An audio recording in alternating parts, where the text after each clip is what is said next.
नमस्कार मित्रों। पिछली वीडियो जो विवाह पद्धति पर मैंने बनाई थी, इसमें पुस्तक के बारे में समझाया था। एक प्रश्न पूछा था कि आप विवाह पद्धति पुस्तक में से किस-किस विषय पर और विस्तार से समझना चाहते हैं। वो 4 जो ऑप्शन थे, उनमें से आप सबने चारों ऑप्शन पर कमेंट्स किए हैं। किसी ने कन्यादान पूजा के बारे में पूछा है, किसी ने हल्दी लेपन के बारे में पूछा है और किसी ने शाखोच्चार के बारे में। ऐसे चारों ऑप्शन पर आप लोगों के मिले-जुले कमेंट्स आए हैं। तो मैंने चारों ही ऑप्शनों पर विस्तार से वीडियो बनाने का सोचा है, तो चारों ऑप्शन पर हम विस्तार से समझेंगे। वीडियो को बड़े आराम से देखें और बड़ी सरल विधि से हम समझेंगे कि किस तरह से विवाह में कन्यादान किया जाता है, कन्या पूजन किया जाता है, हल्दी लेपन किया जाता है और गोत्रोच्चार, शाखोच्चार आदि कार्यों को किया जाता है। तो आइए प्रारंभ करते हैं। उससे पहले वीडियो को लाइक कर लें, चैनल को सब्सक्राइब कर लें। आइए प्रारंभ करते हैं।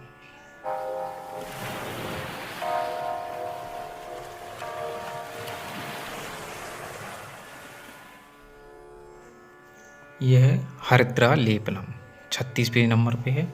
36 पेज पर हम जाएंगे। ये देखिए, यानी हल्दी लेपन, यानी दूल्हे को हल्दी किस प्रकार चढ़ाई जाती है, उसका विधान क्या है। ये संस्कृत में लिखा है। वरः स्वगृहे पूर्वाभिमुखः श्वासनमुपविश्य आचमनं प्राणायाम कृत्वा। तो हम हिंदी में समझेंगे। इसके बाद वर अपने घर पर मंडप में आसन पर पूर्वाभिमुख बैठकर आचमन और प्राणायाम करे।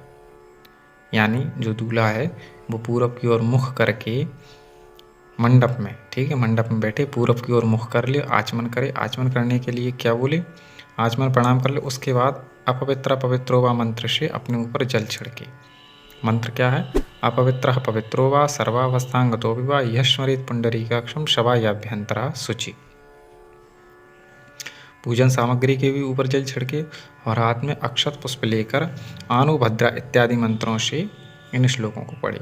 तो ये श्लोक आप पंडित जी से पढ़वा सकते हैं, क्योंकि बाराती को सबको ये मंत्र नहीं आते हैं। पुनः हाथ में अक्षत लेकर ये संकल्प करें। ये पंडित सब कर लेते हैं। पर्यंत पढ़कर हरिद्रा लेपन का यानी हल्दी लेपन का भी संकल्प करें। और इसी तरह से कन्या भी अपने घर पर मंडप में बैठकर आचमन एवं शरीर प्रोक्षण कर हाथ में जल अक्षत लेकर देश काल संकीर्तन से हरिद्रा लेपन करिष्ये तक पढ़कर संकल्प करे। यानी वही काम लड़की को भी अपने घर में करना चाहिए। मंडप में बैठे पूर्व की ओर मुख करे और संकल्प आदि करे, पूजन आदि करे।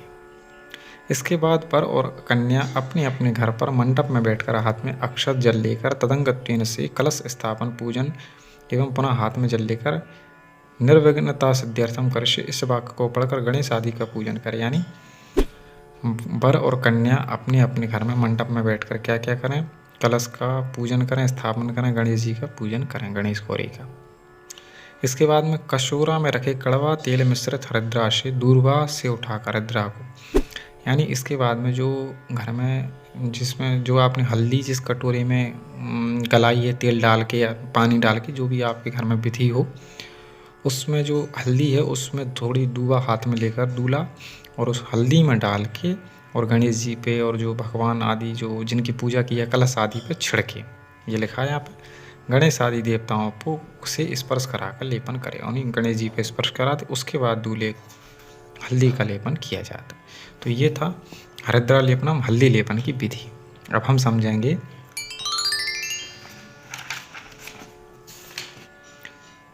हम समझेंगे कन्या पूजनम और कन्या दानम।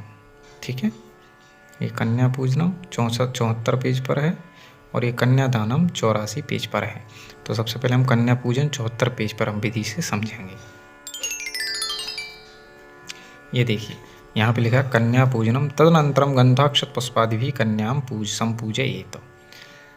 यानी तदनंतर वर अपने हाथ में जल लेकर से तक पढ़कर भूमि पर जल छिड़के। ये ऊपर का लिखा है, यहाँ का कन्या पूजन यहाँ से पढ़ेंगे हम।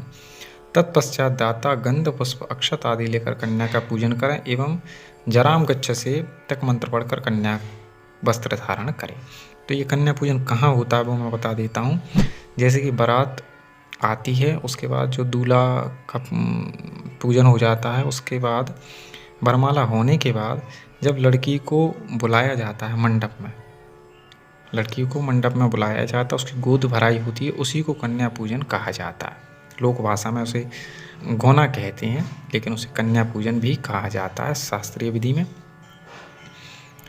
तो ये लड़की का पूजन कौन करता है? लड़के के पिता, लड़के के बड़े भाई आदि जो आते हैं या फूफा जी आदि, वह लड़के ये कन्या पूजन करते हैं। पर यहाँ से ये मंत्र पढ़कर कन्या उत्तरीय वस्त्र धारण करे, तदनंतर वर भी मंत्र उच्चारण कर स्वयं वस्त्र धारण करे। ठीक है।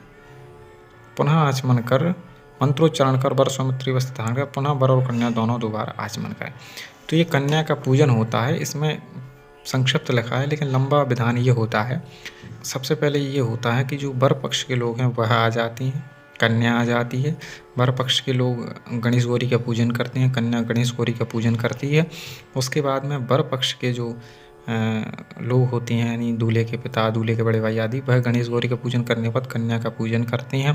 कन्या की गोदी में कुछ फल मिठाई आदि देते हैं, उसे सोने चांदी के वस्त्र, सोने चांदी के आभूषण, वस्त्र आदि देते हैं पहनने के लिए।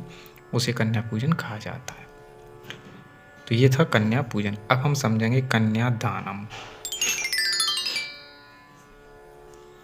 84 पेज नंबर पे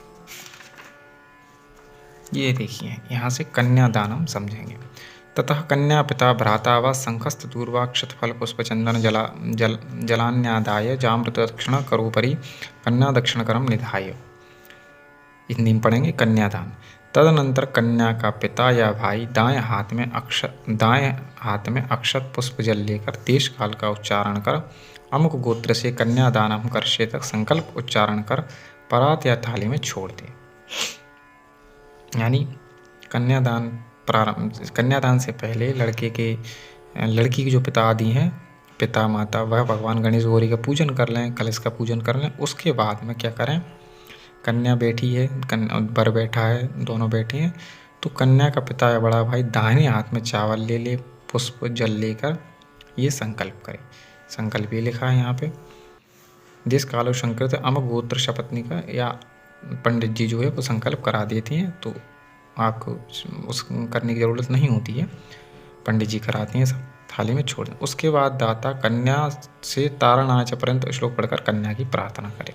तो कन्या का जो पिता है या बड़ा भाई है वह कन्या की प्रार्थना भी करे, ये मंत्र बोलकर पंडित जी सब कराते हैं। ये कन्यादान का प्रधान संकल्प है। दाता वर के दाहिने हाथ पर कन्या का दाहिना हाथ रखकर उस पर शंख में अथवा देशाचार अनुसार आटे की लोई पर दुर्वा, कुश, पुष्प, अक्षत, चंदन द्रव्य रखे एवं पत्नी के सहित कन्या के हाथ को स्पर्श किए रहे। कन्या का भाई भरे हुए लोटे से धीरे धीरे जल गिराता रहे, जल की धार टूटने नहीं, संकल्प वाक्य आचार बोले। यानी दाता कन्या के हाथ को वर के दाहिने हाथ पलटकर अपना हाथ हटा ले। अब मैं समझा देता हूँ क्या है ये। दाता यानी कन्या का पिता, यानी लड़की के बड़े भाई या पिताजी वर के दाहिने हाथ में, दूल्हे के दाहिने हाथ में कन्या का दाहिना हाथ रखते हैं। ठीक है। उस पर शंख में या तो शंख रख दें या कहीं कहीं पर आटे की लोई भी रखती हैं, तो आटे की लोई रख दें, उस पर दूर्वा, कुश, पुष्प, फल, चंदन, चावल और कुछ रुपये,